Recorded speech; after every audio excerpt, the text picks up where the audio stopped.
I needed to get up and come outside because it is too hot to sleep. And when I came outside and I heard these crickets and frogs and the breeze, I wanted to share it with you. I'm looking up at the sky,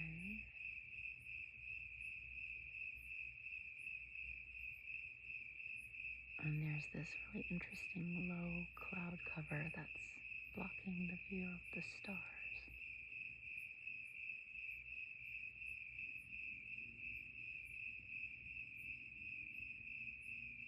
And I can't see the moon.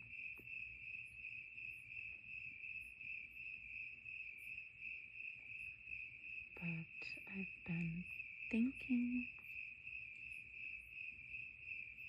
for the past few days about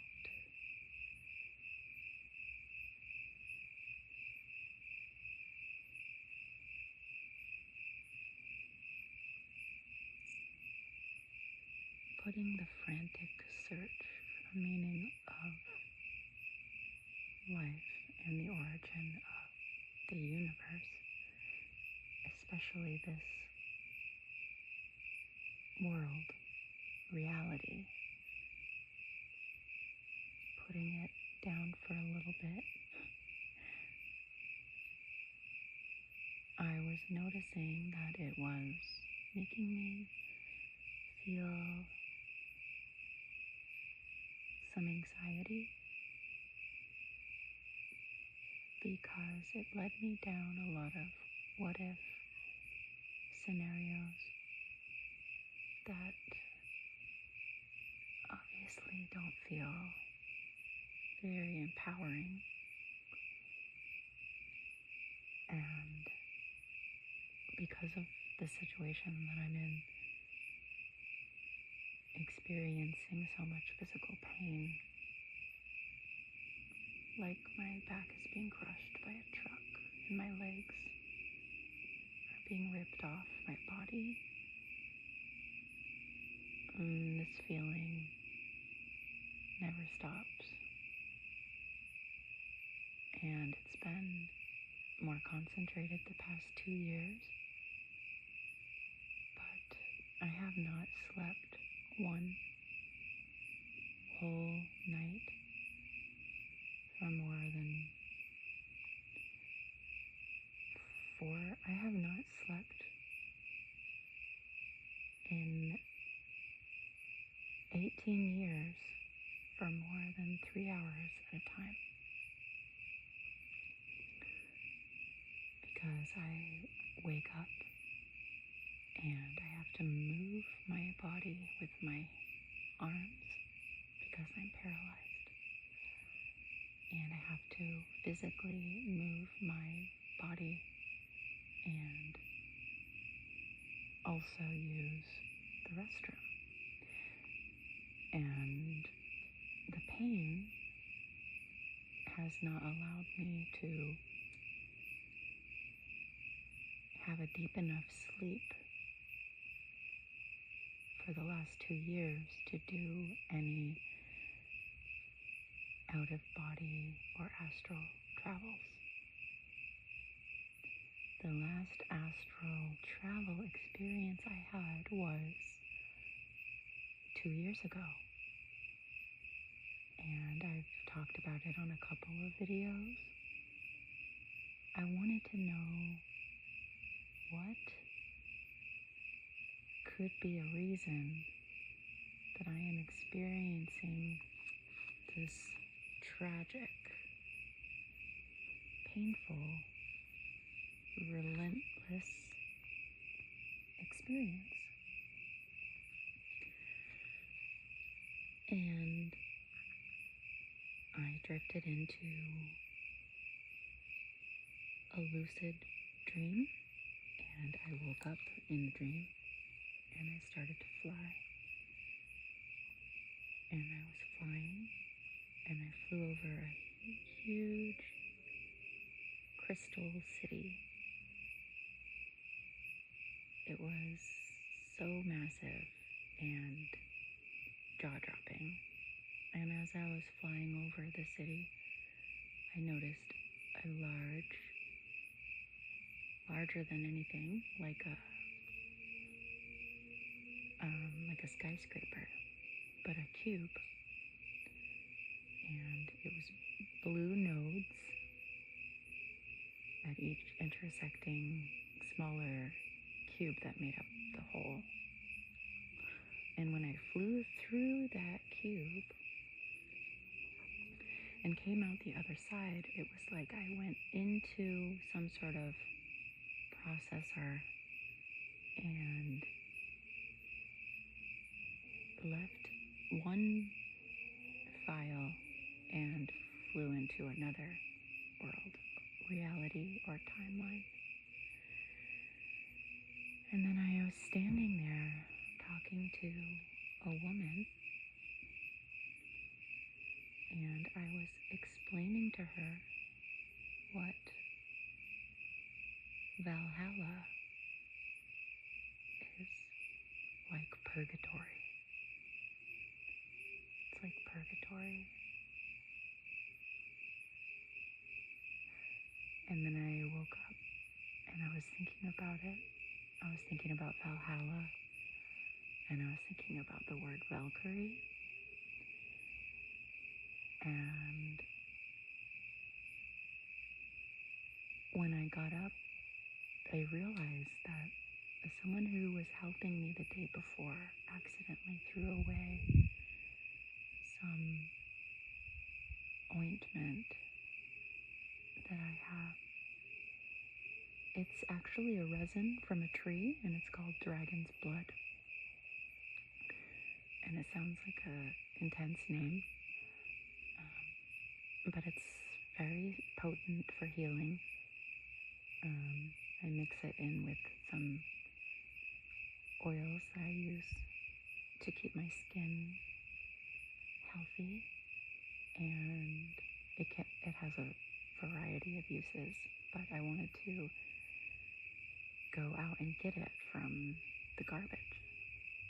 So I went outside to the roadside in my wheelchair, and I looked around for anything I could find to reach down into the garbage and pull up the bag.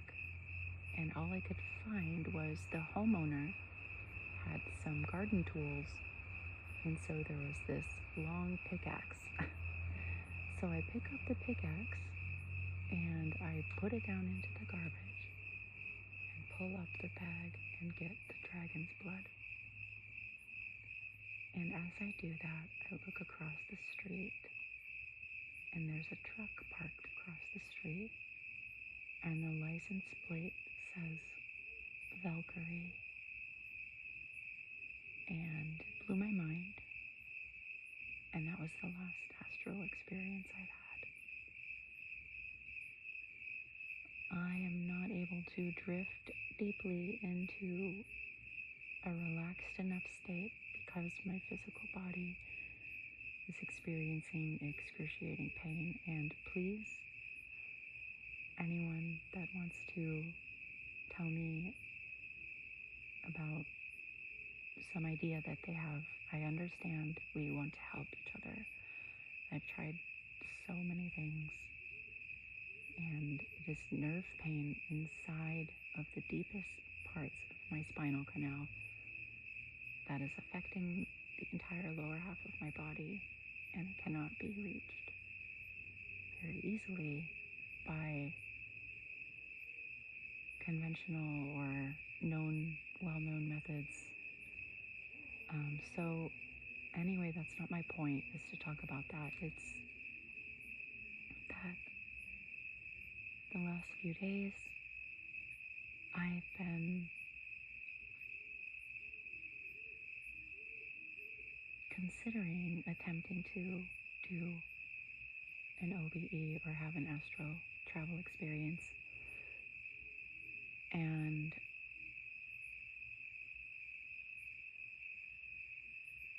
was just thinking about what a tease it is. Because everybody that talks about having an out-of-body experience or an astral travel experience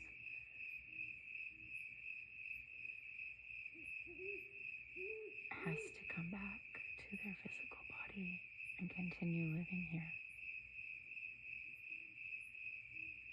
And I've been thinking about near-death experiences accounts that they're not really dead.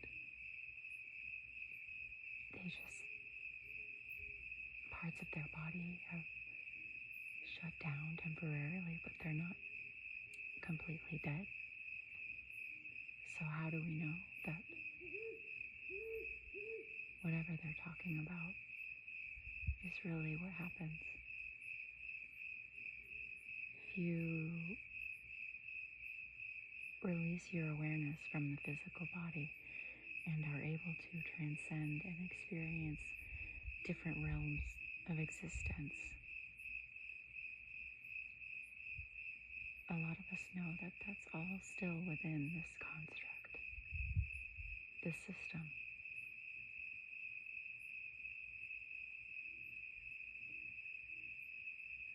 And a lot of people I know are just so fed up and upset, and we want to know how can we leave? And it's so hard being in reality with people who are just so perhaps scared to think about these things, that they are in a constant state of bypassing.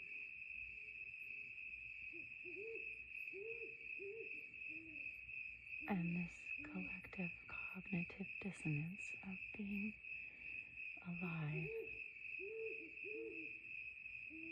in a world that we don't feel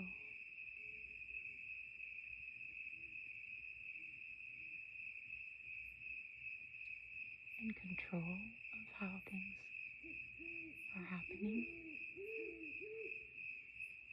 And we might have these innate physiological capacities that allow us to have extrasensory abilities.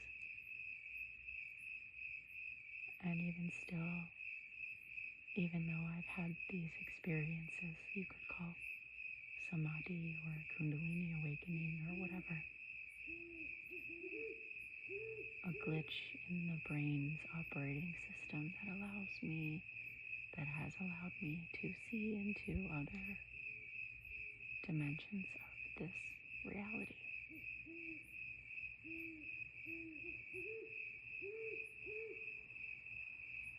And in the past few days, I've been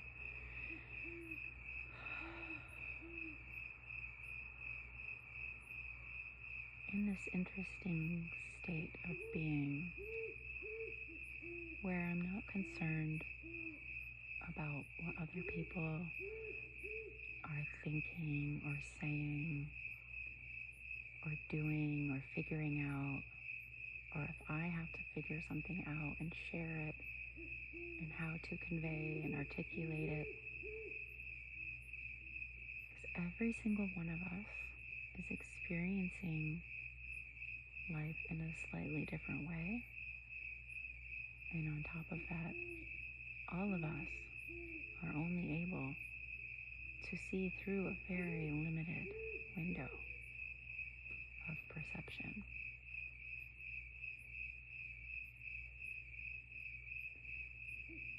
And it's not like I don't care or that I want to bypass anything, because I'm very aware of the immensity of what a lot of this stuff means that we have figured out.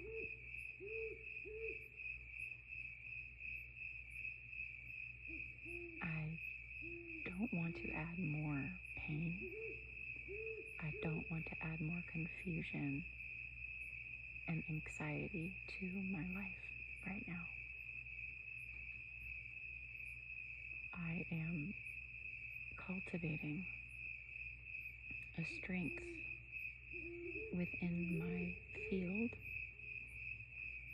that is directly connected to the strength of my spirit. And when people let go of that concern and are not cultivating what's going on in their mind, their heart, the nervous system, their environment, and distracted by so much, that so much is inadvertently a byproduct from that.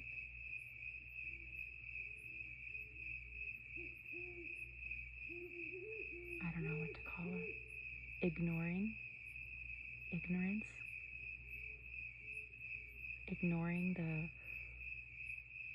fact that we actually have an opportunity, even within, say, jail,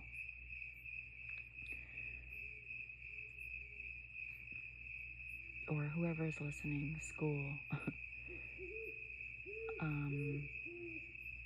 to gather some strength. And I made a video last week, a couple weeks ago, for my channel and one for another channel that hasn't come out yet, talking about the importance of maintaining your own charge and integrity of your field, your biological field that's also directly connected to your spirit. Because I think when one isn't aware of these things, they're very easily taken advantage of. And anything that is held is discharged and leaked and siphoned constantly. And that individual may lose their connection to their spirit self.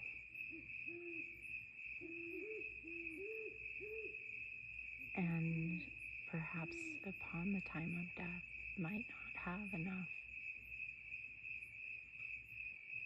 strength, auric strength, to maintain an individuated orb of light, that it just gets dissolved back into the greater field. And there's a lot of practices that people do throughout history, cultivating the light body, the rainbow body, qigong, strengthening the dantian, the core, the furnace, the fire, the ember.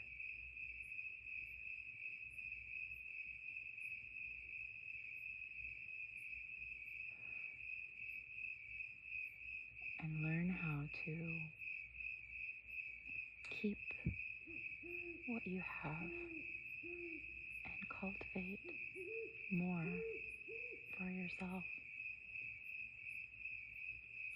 so that while you're here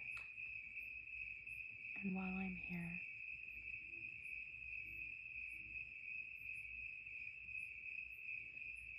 we can either lose the connection or strengthen it.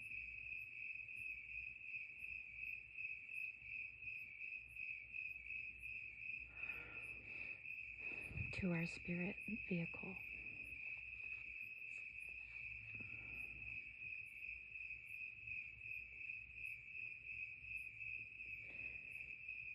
Two times yesterday I heard this interesting notion about reincarnation. That it's not about coming back into another life. It's about spirit coming back down into form during the life of the form. And there was one video talking about that as what people think awakening is that they've woken up to their spiritual self, but what's really happening is that they've reached a level of something that allows them for more spirit to reincarnate, to come back into form. So perhaps when we're born, we are connected to our greater star self through the silver cord or the golden thread. And during the life year, that connection grows weaker or stronger. And there may be moments during one's life that they have more spirit reincarnating into their form.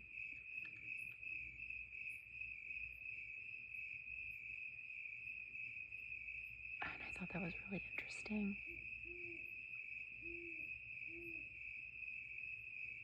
So by that notion, if the majority of the human population was to focus on the integrity of their fields, to be able to house their spirit, then perhaps this place wouldn't feel so much like hell. And maybe with the stronger amount of spirit incarnated, more of these seemingly supernatural yet inherently innate capacities would come online.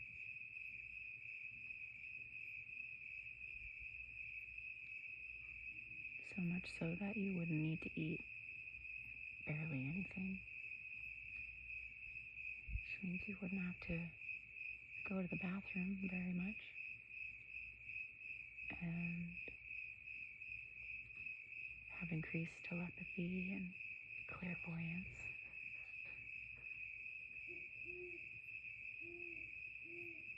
And there's a lot of activity happening around me right now. I just heard a cat fight and some other animals. It's a little spooky because I'm out here in the dark. But maybe something I'm saying is stirring up the field and maybe attempting to make me feel anxious again.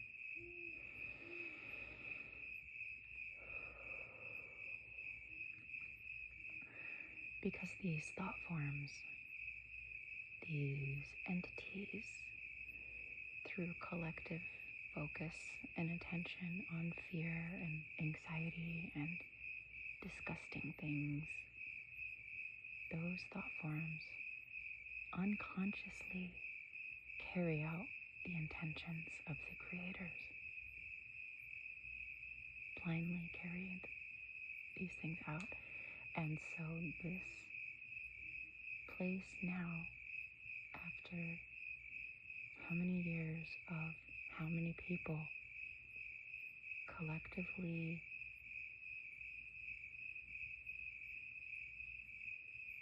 ruminating and repressing and feeding themselves, consuming this, like the lowest quality information, input, data, horror, violence, sex, lust, all this,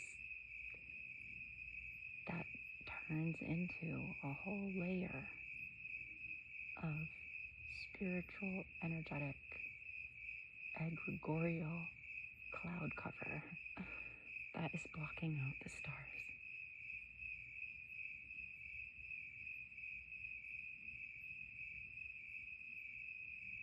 And when each one of us takes time to refine and do some work on the inner environment,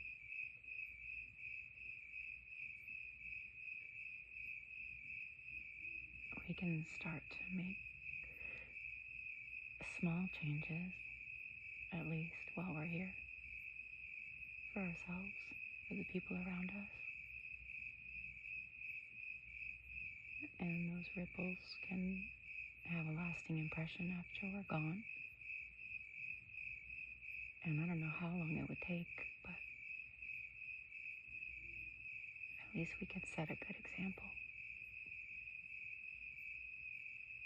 And demonstrate to the demonstrate that we will not succumb and lower ourselves to their level to create from our subconscious seeding the reality that that type of being can flourish in. Everything wants to live. So the work that I'm going to do, I just saw a flash in the sky, is continue cultivating myself to maintain the strongest connection to my spirit self as possible, so that after I leave this physical body, I am sympathetically resonant and able to maintain enough coherence and integrity. And I'm not just saying integrity of like values, I mean integrity not busted up and leaking and broken apart, like, barely able to make it out of this realm without dissipating into the field, dissolving into the field. And then I'll go and I'll move on. My body will drop. That means my perception limitation will drop. So it's not like I'm gonna go anywhere. I will just have the capacity to continue on in this individuated awareness, to have more experience and not become fuel for this fire. Okay. Thanks for listening. I hope you have a good night.